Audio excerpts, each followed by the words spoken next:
ఇప్పుడు మీ అందరికీ ప్రశ్న, మీ నాన్ ముస్లిం సోదరుడు మిమ్మల్ని ప్రశ్నించాడు, ఇస్లాంలో గాడ్ అన్న కాన్సెప్ట్ ఏంటి, ఆ గాడ్ అన్న కాన్సెప్ట్లో ఒక 10 మాటలు చెప్పండి. What are the qualities of the creator? మీరు అంటున్నారు క్రియేషన్ యొక్క ఆరాధన చెయ్యొద్దు, క్రియేటర్ను ఆరాధించండి. క్రియేటర్ యొక్క ఇస్లాంలో మానవాళి దైవము అన్న ఈ కాన్సెప్ట్లో ఒక 10 మాటలు మనం ఇన్షాల్లా ప్రపంచానికి తెలియజేయాలి. దైవం అంటే ఎవరండి? దైవం అంటే ఎవరు? సుబ్హానల్లా. మనందరికీ తెలిసిన ఒక చిన్న సూరే ఇఖ్లాస్లో ఉన్న 4 వాక్యాల ద్వారా, అహద్, ఈ సర్వాన్ని సృష్టించిన సృష్టికర్త ఒకే ఒక్కడు. అస్సమద్, ఈ సర్వాన్ని సృష్టించిన సృష్టికర్త ఎలాంటి అవసరం లేనివాడు. ఈ సర్వాన్ని సృష్టించిన సృష్టికర్త ఎవరిని కనలేదు.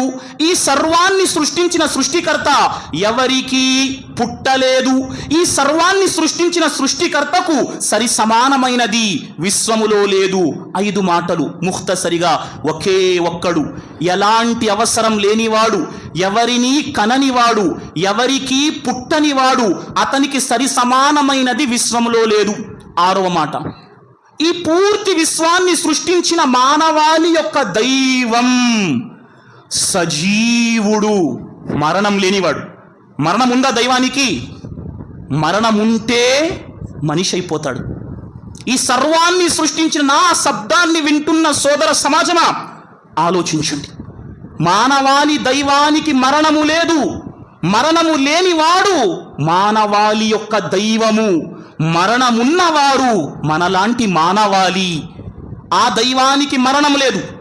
ఆ దైవం కునుకు తీయడు, ఆ దైవం నిదురపోడు, ఆ దైవం ఆది యందు ఉన్నాడు, ఆ దైవం ఆఖరు వరకు ఉంటాడు.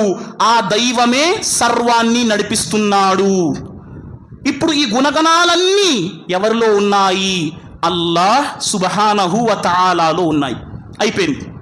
మొదటి భాగం అల్లాహ్ను ప్రపంచానికి పరిచయం చేయటం. కానీ దానికంటే ముందు ఏముందో చెప్పనా? అల్లాహ్ను ప్రపంచానికి పరిచయం చెయ్యటానికి ముందు మనపై ఉన్న విధి ఏమిటి? 47వ సూర 19వ ఆయత్, ఫఅలం